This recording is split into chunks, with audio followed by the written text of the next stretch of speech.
The pots were still boiling. The palm wine was still fresh in the calabashes.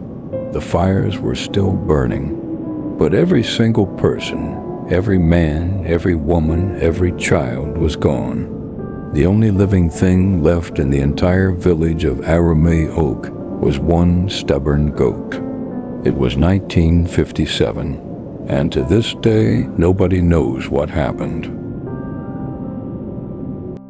To understand what was lost, you first have to understand what Araromi-Oke was.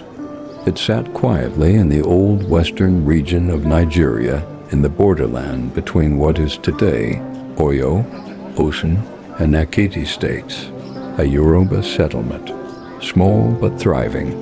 Farmers who worked the rich red earth, hunters who came to worship Ogun, the god of iron in the sacred groves around the village. A community with its own rhythms, its own festivals, its own elders, and its own laws. It was not a famous place.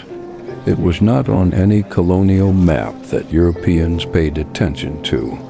It was simply a place where people lived, where they were born, where they raised children, where they buried their dead, a real place with real people, until one morning in 1957, when the neighboring villagers came to visit and found it empty. The neighboring villagers described what they found with a consistency that has never been explained. The village was physically intact. Not a single house burned. Not a single wall collapsed. Not a sign of attack or struggle. Not a body. Not a drop of blood. Nothing had been destroyed. But nothing had been taken either. The pots on the fires, still boiling with food that would never be eaten. The palm wine in the calabashes, freshly tapped, still cool. The farming tools leaning against the walls as if their owners had just stepped away for a moment and would be back. The only thing left was the town square and one stubborn goat. One goat, standing in the middle of an empty village, as if it alone had been left behind to witness whatever had happened, or to warn whoever came looking. The British colonial administration, which kept meticulous records of even minor village relocations across Nigeria, had nothing. No record of a migration.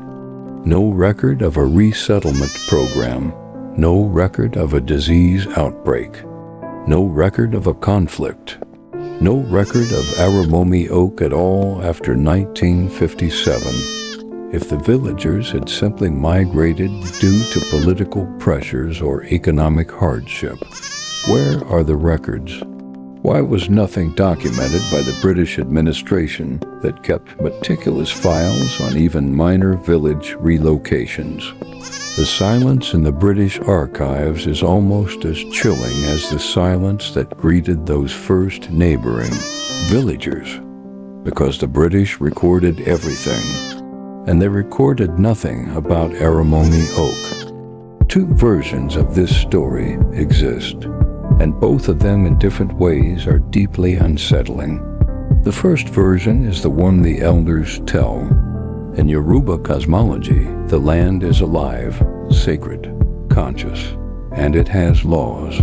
Laws that existed before the British came, before Christianity came, before anyone who is alive today was born. The story goes that someone in Araromi-Oke broke one of those ancient laws. A sacred boundary was crossed. An ancestral covenant was violated. Asterisk, the story goes that a sacred law was broken, and in anger, the deity swallowed the entire town.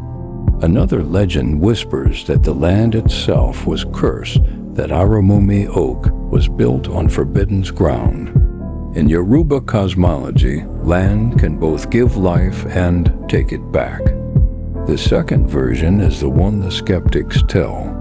They say the village didn't vanish, it migrated, slowly, over time.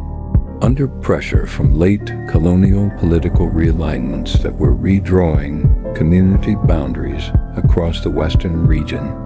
They say the story grew in the telling, the way all oral traditions do, until migration became mystery and relocation became disappearance.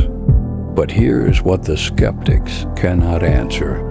Investigators found that in the region, there are villages with names like Araromi-Oke Odo, Araromi-O, or Araromi-Etagamodi, but none match the dramatic story.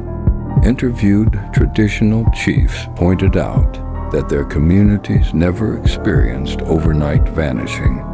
They found the names, they found the places, but they could not find the people of Araromi-Oke. They could not find where they went. They could not find who they became.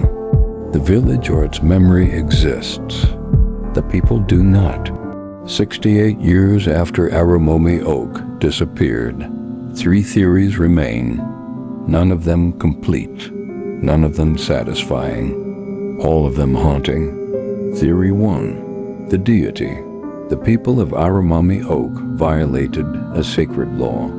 The deity of the land, as Yoruba cosmology teaches, is entirely possible, reclaimed them. Not metaphorically, literally, the earth opened, the people were taken, and only what belonged to no one goat, was left behind. For those raised within Yoruba spiritual tradition, this is not a fantastic story. It is a description of how the world actually works. Theory 2, the migration. Under late colonial pressure, with British administrators redrawing boundaries, relocating communities, and disrupting traditional power structures, the people of Araromi-Oke left, quietly, in stages, without documentation, because documentation was something the powerful required of the powerless, not something communities did for themselves. They exist somewhere, under a different name, in a different place. They simply never looked back. Theory 3, the unknown. Something happened at Araromi-Oke in 1957 that fits none of the categories available to us. Not supernatural in the way movies present it, not historical in the way textbooks present it. Something that existed in the space between what Yoruba cosmology can describe and what colonial record keeping can document. Something that, because it fits no existing category, has simply been called a mystery and left there. Asterisk, even if Araromi-Oke never literally emptied in 1957, its story carries symbolic weight. It reminds Nigerians about land, respect, community, spiritual boundaries, and the consequences of forgetting history. Folklore like this encodes collective anxieties about displacement, about broken bonds, about social change. In other words, even if the mystery has a rational explanation, the story tells a truth that facts alone cannot contain. Today, if you travel to the borderlands between Oyo, Osun, and Ekiti, you will find villages with names that echo Araromi-Oke. You will find elders who speak the name carefully, as if speaking it too loudly might wake something. You will find the red earth, the sacred groves, the silence.